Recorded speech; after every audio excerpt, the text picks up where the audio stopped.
పెద్ద జెంటిల్మెన్ అనుకున్నాం, లేకపోతే వీడు ఇలాంటి వాడు అనుకున్నాం, అక్రమ సంపాదన కూడా చేశాడా అని ప్రజలు చూస్తారు.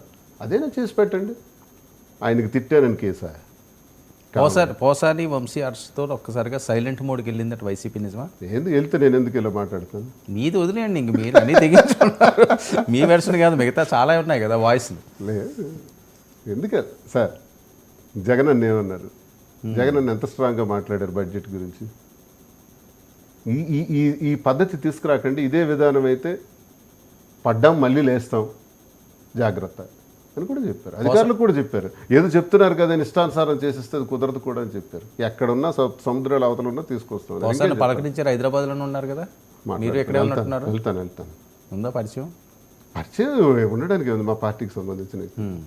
బాగా లొంగిపోయాడు కదా మనిషి, చూసారా వీడియోలు? ఆయనకి హెల్త్ ప్రాబ్లమ్స్, హెల్త్ షుగర్ ఉందంట, ఆపరేషన్ అయిందంట, హార్ట్ ప్రాబ్లం అంట, ఇవన్నిటితో ఇన్ని రోజులు ఉండటం కష్టం. సార్ ఒక్కటి మాత్రమే తెలుసు, అనారోగ్యంతో ఉన్నవాడు జైల్లో ఉండటం చాలా కష్టం. నాకు ధైర్యం ఏంటంటే నాకు ఆ సమస్యలు లేవు కాబట్టి రోజు ట్యాబ్లెట్లు వేయవలసిన అవసరం లేదు. అంత ఫిట్ హెల్త్. మీ ఫిట్నెస్ మీద ఏం అవార్డులు రాలేదా?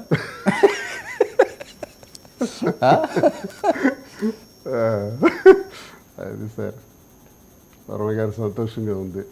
ఎన్నో కష్టాల్లో ఇరుక్కున్న నాకు, ఇబ్బందుల్లో ఉన్న నాకు ఈ రకంగా గౌరవం, మా బిజినెస్లో కూడా సంతోషకరమైనటువంటి వస్తుంటాయి. ఇవన్నీ ఉన్నాయి కానీ సరే, ఇవన్నీ ఓకే, పాసింగ్ క్లౌడ్స్ లాగా కష్టాలు సుఖాలు ఒకసారి వస్తుంటాయి, ఒకసారి పోతుంటాయి. సరే, మన తీరు ఎందుకులే అనవసరమైన వాటిల్లోకి వెళ్ళడం? సరే, మనం ఏం సర్వీస్ చేద్దాము, లేకపోతే నేను ఏ వ్యాపారం చేసుకుంటా వ్యాపారం చేసుకుంటా, ప్రశాంతమైన జీవితం గడపడం ఇష్టం ఉండదా?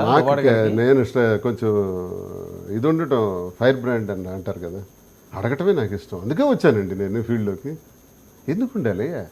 చాలా దెబ్బలు తింటున్నారు మానసికంగా, చాలా కుమిలిపోయిన సందర్భాలు, అప్పటికి కూడా మార్పు రావట్లేదు. కాదు, అండ్ ఇండియన్ సిటిజన్, ఒక పౌరుడిగా నా హక్కు నేను అందరూ కూర్చుంటే ఎలా అండి? అందరూ నాకెందుకులే, నా వ్యాపారం, నా జీవితం, నా వ్యక్తిగతం, నా కుటుంబం అని అందరూ అనుకుంటే అడిగేవాడేవాడు, మాట్లాడేవాడేవాడు, ప్రశ్నించేవాడాడు, ప్రజల గొంతై మాట్లాడేవాడేవాడు. మీరు ప్రజల గొంతే ఆ రోజు ఉంటే ఈ పరిస్థితి రాదు కదా. అదేం అంతర్మాత్రం ఏం పట్టలేదా? ప్రజల గొంతు వైఎస్ఆర్సీపీ హయాంలో 2019 నుంచి 24 వరకు నిజంగా ప్రజల గొంతులుగా మీరుండి నిజంగా పాలన అద్భుతంగా సాగిస్తే 11 సీట్లకు పరిమితం అవుతారు. ఆత్మవిమర్శ చేసుకున్నారండి. నాకు తెలిసి ఈ రోజు కూడా నేను చెప్తున్నాను, ప్రపంచంలో జగన్మోహన్ రెడ్డి లాగా పరిపాలించే నాయకుడు పుట్టలేదు, పుట్టడు. మరి ఎందుకండి ఇంత దారుణమైన? 2.5 సంవత్సరాలు కరోనాను అనుభవించి 2.5 ఏళ్లే ఆయన పరిపాలించారు. ప్రభుత్వ ఎంఆర్ఓ ఆఫీసులు, ఎంపీడీఓ ఆఫీసులకు అలవాటు పడినటువంటి ప్రజలకు ఇంటికే ప్రభుత్వ పథకాలు పంపించారు. సార్, మీరు అనుకుంటున్నారు జగన్మోహన్ రెడ్డి లేని లోపం ప్రతి ఒక్క లబ్ధిదారుడికి, ప్రజలకు అర్థమైపోయింది. నా కొడుకు, నా అన్నదమ్ముడు, నా మనవడు కోల్పోయి నష్టపోతున్నాడు.